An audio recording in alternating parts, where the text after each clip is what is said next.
વિષય ગુજરાતી, એમાં છે પાઠ 2 તેને તે ઉગશે, એમાં છે એકમ 2 કુકડીને કલગી ઉગે. પાછળ શું છે પ્રશ્ન પૂછ્યો છે, કુકડીને કલગી ઉગે. એમાં બાળકો આપણે ગયા વિડિયોમાં આપણે પેજ નંબર 24 માં ક્યાં સુધી શીખી ગયા હતા? કાગડાને હસતો મૂકીને કુકડીએ વધુ મહેનતથી ઉડવાનું કામ શરૂ કરી દીધું. ત્યાં આપણે પૂર્ણ કરેલું હતું. બધા બાળકો તમે ચોપડી ખોલો અને પેજ નંબર 25 માં જુઓ. હું જે વાંચું તે તમારે આગળ રાખવાની છે અને બાળકો હું જે કહું એ તમારે યાદ રાખવાનું છે. જુઓ, એક સવારે કુકડો વંડીએ ચડીને બોલ્યો. એક દિવસ સવારે કુકડો વંડી પર ચડીને બોલ્યો, કુકડે કૂક, કુકડે કૂક. સવારમાં આપણે ખબર કુકડો બોલે એટલે બધે કે સવાર પડી જાય, કુકડો બોલે એટલે સવાર પડી કહેવાય. એમાં આપણા દાદા દાદી કહે છે કુકડો બોલે એટલે સવાર પડી કહેવાય. એટલે દેશમાં આપણે જોઈએ એટલે કુકડો સવાર બોલે એટલે બધા વહેલા જાગી જાય છે. ને પછી પોતાની મસ્તીમાં વંડી પર ચાલવા લાગ્યો. પછી પોતાની મસ્તીમાં તાનમાં વંડી પર ચાલવા લાગે છે. ત્યાં તેણે શું જોયું? થોડી જ દૂર વંડી પર હતી કુકડી. ત્યાં શું જોયું કે ત્યાં થોડે દૂર હતી ત્યાં વંડી પર કુકડી બેઠી હતી. તે વંડી પર ચડવા જેટલી હોશિયાર થઈ ગઈ. કુકડીની મહેનત રંગ લાવી. કુકડીની મહેનત કરી કુકડી એટલે કુકડી વંડી પર ચડી શકી.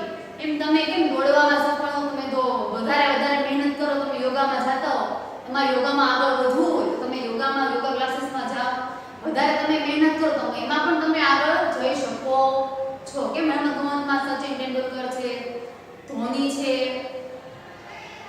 ને બધા કેમ આગળ વધ્યા છે? એ લોકો નાનપણથી મહેનત કરતા હોય એટલે આટલા બધા આગળ વધી શકે છે. એમ તમે પણ મહેનત કરો, તમે પણ આ કુકડીની જેમ આગળ વધી શકો છો. વંડી પર ચડવા જેટલી હોશિયાર થઈ ગઈ હતી. અરે કુકડી તું અહીંયા. કુકડાને નવાઈ લાગી. નવાઈ એટલે આશ્ચર્ય ને નવાઈ લાગી. અરે કુકડી તું અહીં? હા, હું હવે ચડી શકું છું. કુકડીને ખૂબ આનંદથી હોશ આવી ગયો કે હું પણ વંડી ઉપર ચડી શકું છું.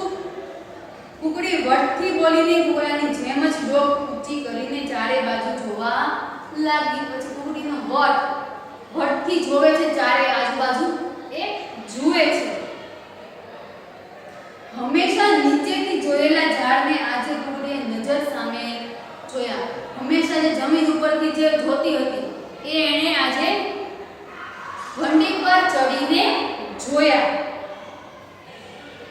નીચેથી ઊંચે જોતા માંડ જોવા મળે કે તેવા ઝાડના ડાળ પાંદડાની નજર સામે હતા. ઝાડના પાંદડા અને ડાળની નજર સામે જ હતા. કાબર, ચકલી, તેતર બાળકો ઘણા નહીં જોયા પણ ગામડામાં ખૂબ તેતર આવે છે. તેતર, કબૂતર, કાગડા, પોપટ બધાએ જોતી. આ બધા ઝાડ હતું, મોટું ઝાડ એના ઉપર આ બધા બેઠેલા હતા. બધા પક્ષીઓને કુકડી જોતી હતી. પણ ઉકરડા પાસે જમીન પર એ પંખીઓએ એને ઝાડની ડાળીએ ઝૂલતા જોયા. પંખીઓને કુકડીએ ઝાડની ડાળી ઉપર ઝૂલતા આ મીઠો ખાતા જોયા. કુકડી ખુશ થઈ ગઈ, નવાઈ પામી, હરખ-દલી. કુકડી વંડી પર ચડે એટલે બધું જોવા મળ્યું એટલે ખૂબ ખુશ થઈ ગઈ, હરખાઈ ગઈ. ત્યાં તો દૂરથી એક કાબરે એને જોઈ. પછી ત્યાં દૂરથી એક કાબર હતી એને કુકડીને જોઈ. એ ઉડીને કુકડીની પાસે આવી. પછી એ ઉડીને કુકડીની પાસે આવે છે અને વંડી પર એની સાથે બેસીને બોલી, એ કુકડી જો તો ખરી, તને માથે કલગી ઉગી છે. શું કે છે? એ કુકડી જો તો ખરી, તને માથે કલગી ઉગી છે. આ વાક્ય કોણ બોલે છે બાળકો? કાબર. કોણ બોલે છે? કાબર. કાબરની જગ્યાએ કોયલ ન લખાય જાય, ધ્યાન રાખજો. કોયલ કેવું બોલે? મીઠું મીઠું બોલે. કેવું બોલે? મીઠું મીઠું બોલે. આ તો બધાને ખબર હશે જ. હે ખરેખર કુકડીએ પૂછ્યું, હે ખરેખર માથે કલગી ઉગી છે? હાસ તો વળી, હું ખોટું કહેતી હોઉં તો પૂછ આ ચકલીને. શું કહે છે? હું ખોટું બોલતી હોઉં તો પૂછ આ ચકલીને પૂછી જો. પેલા દોડડાયા કાગડાને, ચકલીને અને પેલા દોડડાયા જે કાગડાએ કીધું તું ખોટે ખોટી મહેનત કરમાં તારાથી ઊંચે ઉડી શકાતું પણ નથી. એટલે શું કાગડાને કેવો કરે છે? દોડડાયો. વધારે પડતું બોલ બોલ કરે શું કહેવાય? દોડડાયા કહેવાય. તારી કલગી બધાને દેખાય છે. તારી માથે જે કલગી ઉગી છે બધા પક્ષીઓને દેખાય છે. ત્યાં તો ચકલી, કાગડો, પોપટ, કબૂતર બધા આવ્યા ને બોલ્યા, વાહ વાહ, કુકડીને માથે કલગી ઉગી. વાહ વાહ, કુકડીને માથે કલગી ઉગી. બધાએ પાંખો ફફડાવીને તાળીઓ પાડી. પછી બધા પાંખો ફફડાવીને પછી એ તાળીઓ પાડી. આપણે કેમ તાળી પાડીને બધાએ પક્ષીઓ પાંખો ફફડાવી. હવે તો કુકડીએ રોજ રોજ વંડી પર ચડવા માંડી. પછી કુકડી રોજ રોજ વંડી પર ચડવા લાગી. નવું એને જોવા મળ્યું, શીખવા મળ્યું. અને જમીન પર આવીને એના જેવી બીજી કુકડીઓએ વંડી પરથી દેખાતી દુનિયાની વાતો કરવા લાગી. પછી જે કુકડીની બહેનપણીઓ હતી કુકડી પર વંડી પર ચડેલી કે આજુબાજુની દુનિયામાં શું જોવા મળ્યું એ કુકડીની બહેનપણીને વાતો કરતી હતી. એનું ઈંડા સેવવાનું ચાલુ. પછી એનું ઈંડા આપવાનું શરૂ રહ્યું. બચ્ચાને ચણતા શીખવવાનું પણ ચાલુ રાખ્યું. એના જે બચ્ચા હોય એને પણ ચણતા શીખવાડતી હતી. આ બધા જ કામો સાથે કુકડી બીજી કુકડીને પણ ઊંચે ઉડતા શીખવવાની મહેનત કરતી અને સમજાવતી. કુકડી કેમ ઊંચે ઉડી શકી એમ પણ એના જે મિત્રો હતા એને પણ કુકડી એને શીખવતી હતી. આમ આપણાથી ઊંચે ઉડી શકાય છે. કોઈ માન્યું કે કોઈ કે પણ ન માન્યું. પોતાની સાથે વંડી સુધી ઉડતી કુકડીને જોઈને કુકડો ખૂબ ખુશ થઈ ગયો. કુકડો ખુશ થયો કે એની સાથે પણ કુકડી ઉડી શકે છે. કુકડો ખૂબ મજામાં આનંદમાં આવ્યો. કુકડો ખૂબ ખુશ થઈ ગયો. જો કે કાગડાએ અને બીજા થોડા કુકડીઓએ કહ્યું, કલગી ઉગી તો ઠીક ખરા ભાઈ, કલગી ઉગી તો પણ ઠીક, કુકડા જેવા રંગીન પીછા ક્યાંથી લાવશો? પછી શું કહે છે કે કુકડા જેવા રંગીન પીછા ક્યાંથી લાવશો? કુકડીબાઈ, કુકડા જેવા રંગીન પીછા તમે ક્યાંથી લાવશો? કુકડી વિચારે છે, વખત છે ને પીછા ઉગે, વખત છે પીછા પણ ઉગશે. શું કહે છે? સમય છે મારી પાસે, ધીમે ધીમે પીછા પણ ઉગશે. આમાં લેખક કોણ છે? સ્વાતિ મેઘ. કોણ છે? સ્વાતિ મેઘ. કોણ છે? મેઘ. ઢગલા ઢચટ ફળિયાર નથી. કોણ છે? સ્વાતિ મેઘ. હવે બાળકો તમને સમજ પડી ગઈ હશે. અહીંયા આપણે સમજૂતી પૂર્ણ કરીએ છીએ.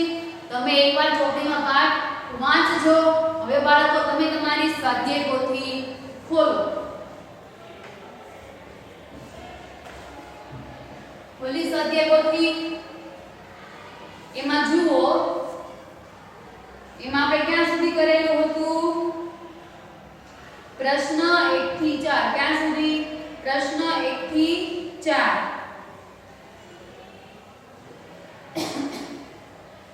જુઓ, એમાં છે પ્રશ્ન નંબર 5. નીચે આપેલા ચિત્રોને ધ્યાનથી જુઓ અને પ્રશ્નના જવાબ આપો. આ બાળકો તમારે આ પ્રશ્ન જુઓ અને તમારે મને જવાબ આપવાનો છે.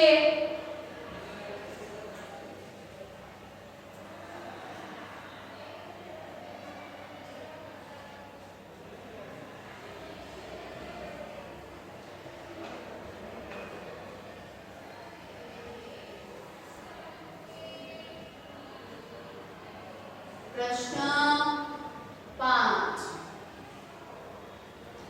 એમાં છે પહેલું ચિત્ર કયું છે?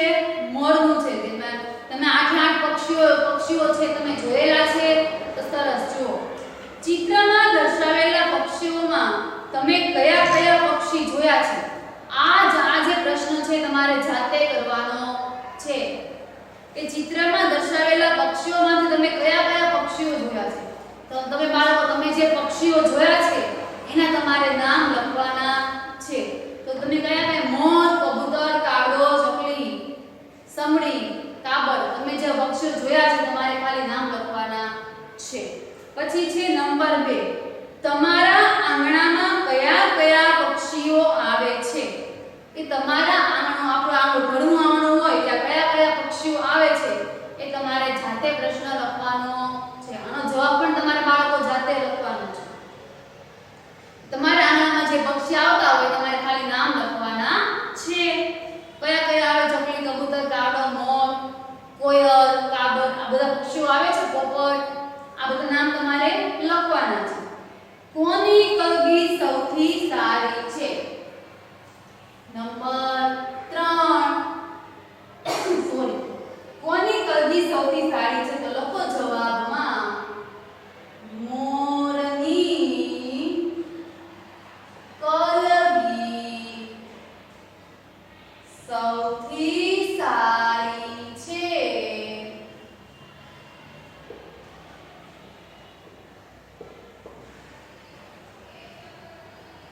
મોરની કલગી એકદમ રંગબેરંગી હોય છે એટલે શું કહે છે કે મોરની કલગી સૌથી સારી છે. પછી છે નંબર 3, પક્ષીઓ શું ખાતા હોય છે? કોઈ પણ 2 પક્ષી વિશે લખો. હવે બાળકો તમને ખબર છે કે પક્ષીઓ શું ખાતા હોય છે. તમારે કોઈ પણ 2 પક્ષી વિશે લખવાનું હોય છે. તો શું લખવાનું? તમને ખબર છે પક્ષીઓ શું શું ખાય? ઘઉં, ચોખા, બાજરી, મકાઈના પત્તા કરો એ પણ ખાય, અને રોટલા રોટલીના નાના નાના ટુકડા કરો એ પણ ખાય છે. તો ગમે તે 2 પક્ષી વિશે તમારે લખવાનું છે. તો ચકલી ઝીણા ઝીણા જીવજંતુ ખાય, ઘઉં, ચોખા, જુવારના દાણા. પછી કબૂતર, કબૂતર શું ખાય? તો ઘઉં, ચોખા, ખીચડી, એ કબૂતર ચણે છે. આવું તમારે જવાબમાં લખવાનું છે. તમને આવડે એવું તમારે જવાબ જાતે લખવાનો છે. હવે નીચે આપેલા પક્ષીના અવાજ લખો. જો ચકલી કેવો અવાજ કરે? ચી ચી. મોર ટેહુ ટેહુ. કાગડો કા કા. કોયલ કુહુ કુહુ. કબૂતર ઘૂ ઘૂ. કાબર કલબલ કલબલ. હવે તમને ખબર જ છે, આમાં તમને આવડતા જ હશે. આ તમે પહેલા બીજામાં પણ શીખી ગયા છો એટલે આ પ્રશ્ન પણ તમારે જાતે કરવાનો છે. તો જુઓ હવે છે પ્રશ્ન નંબર 6. હું તમને જેટલું જેટલું જાતે કરવા આપું એ તમારે ફરજિયાત પૂર્ણ કરવાનું છે. ઘણા બાળકોને હજી હું જાતે પ્રશ્ન લખવા આપું છું એ બાકી રહી જાય છે. તમારે આ પ્રશ્ન પણ સાથે સાથે પૂર્ણ કરતા જવાના છે. જુઓ પ્રશ્ન 6, નીચે આપેલા પ્રશ્નોના જવાબ લખો. એમાં છે નંબર 1, કયું પક્ષી શાંતિ દૂત તરીકે ઓળખાય છે? મેં તમને પાઠ સમજાવતી હતી ત્યારે કહ્યું હતું કયા પક્ષીને શાંતિ દૂત તરીકે ઓળખાય છે? તો લખો કબૂતર. જવાબમાં શું આવે? કબૂતર. કેમ કે પહેલાના સમયમાં કબૂતર એકબીજાનો સંદેશો આપલે કરતા હતા એટલે કબૂતર જ્યાં બેસે ને એકદમ શાંતિથી બેઠું હોય ને એટલે કબૂતરને શાંતિદૂત પક્ષી કહે છે. તો લખો જવાબમાં કબૂતર. કબૂતર શાંતિદૂત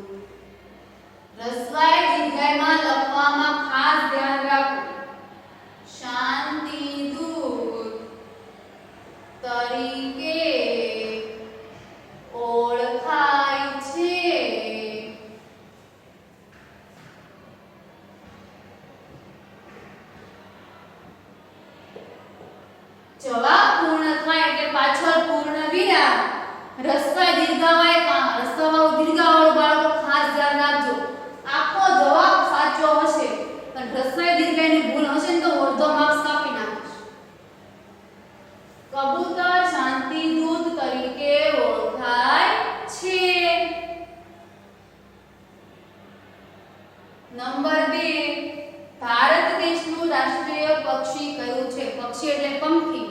કયું પક્ષી છે બાળકો? મોર. તમને બધાને ખબર છે કયું પક્ષી છે? મોર. તો લખો જવાબમાં. ભારત દેશનું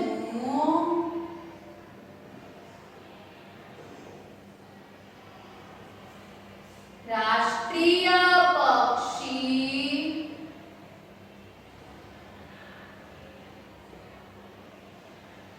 મોર છે. કયું છે? મોર. પક્ષી મોર. તો પ્રાણી કયું આવે? વાઘ. કયું પ્રાણી આવે? વાઘ. અને ફૂલ કયું આવે? કમળ. કયું આવે? કમળ. યાદ રાખજો. કયા પક્ષીનો અવાજ મીઠો મધુરો હોય છે? મેં તમને કહ્યું હતું કયું પક્ષી આવે? કોયલ. કયું આવે? કોયલ. કોયલ મીઠું મીઠું બોલે ને.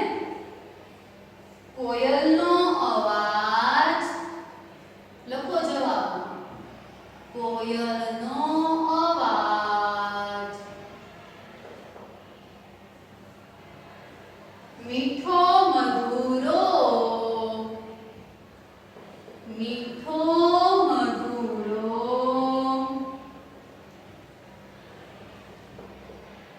હોય છે. પૂર્ણ વિરામ.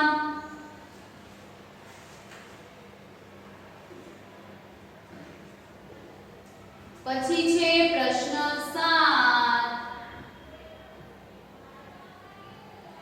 જો તમને ચિત્ર આપેલા છે ત્યાં હું તમને જે નંબર લખાવું ને લખવાના છે. લખો. પહેલા ચિત્રમાં નંબર લખો. પહેલા ચિત્રમાં નંબર 6 કુકડી વંડી પર ઊભી છે. પછી જુઓ બાજુમાં નંબર 2 કુકડો અને કુકડી સાથે ઊભા છે ને. પછી ત્યાં લખો નંબર 2. પછી બાજુમાં કુકડી પથરા પર ઊભી છે ત્યાં નંબર 4. પછી નીચે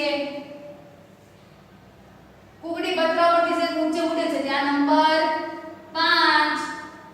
પછી બાજુ બિલાડી જવડે છે ત્યાં નંબર 3.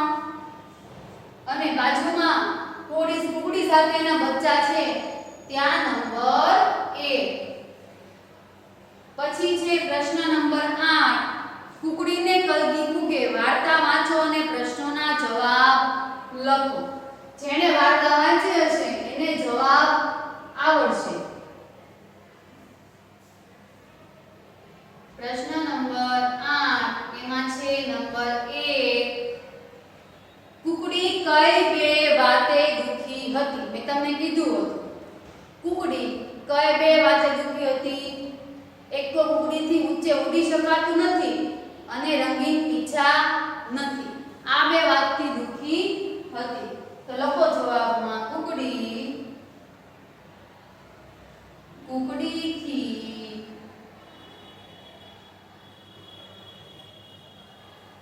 ઊંચે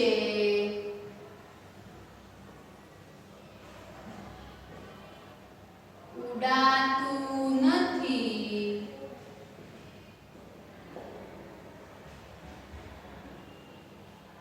અને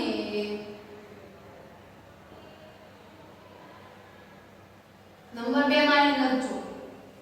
કુકડીથી ઊંચે ઉડાતું નથી. એમાં પહેલો ઉ આખો અને બીજો ઉ અડધો. રંગીન પીછા નથી. રંગીન પીછા નથી.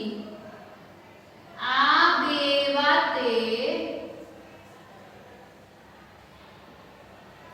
દુખી હતી. કુકડીથી ઊંચે ઉડાતું નથી અને કુકડીને રંગીન પીછા નથી. આ બે વાતે દુખી હતી. પછી છે નંબર 2.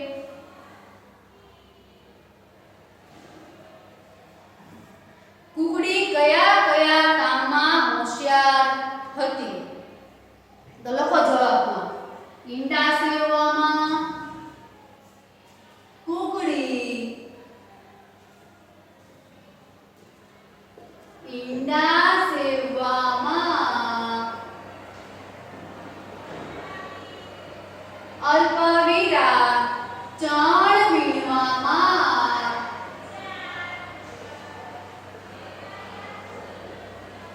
અલ્પવિરામ બચ્ચા સાચવવામાં ચણ વીણતા શીખવામાં ચણ વીણતા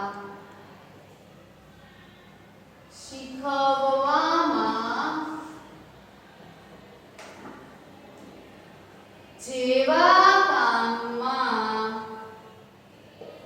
જેવા કામોમાં હોશિયાર હતી. ફૂગડી ઈંડા સેવવામાં, ચણ વીણવામાં, બચ્ચા સાચવવામાં અને ચણ વીણતા શીખવવામાં ફૂગડી હોશિયાર હતી. હવે બાળકો આપણે નંબર 3 એ આપણે આવતા વિડિયોમાં જોઈશું.